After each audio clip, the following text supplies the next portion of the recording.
After the Phantoms took a gander at the building, they all lit themselves on fire in an attempt to warn Springtrap that something was going to go wrong. He wasn't aware enough to take the hint though, so he just ignored them and kept walking. As he approached the office, he was suddenly shocked into furious lucidity with just one glance at the man behind the window. Springtrap's swelling rage over being trapped in the safe room playing Pack-and-Pal for 30 years was enough for— Connection terminated. I'm sorry to interrupt you, Elizabeth, if you still even remember that name. But I'm afraid you've been misinformed. You are not here to receive a gift, nor have you been called here by the individual you assume, although you have indeed been called.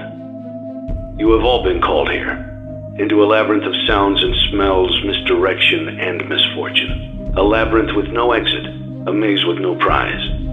You don't even realize that you are trapped. Your lust for blood has driven you in endless circles, chasing the cries of children in some unseen chamber, always seeming so near, yet somehow out of reach. But you will never find them. None of you will. This is where your story ends.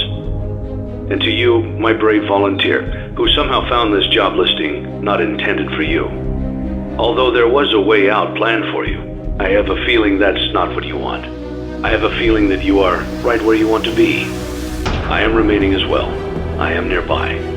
This place will not be remembered, and the memory of everything that started this can finally begin to fade away, as the agony of every tragedy should. And to you monsters trapped in the corridors, be still, and give up your spirits. They don't belong to you.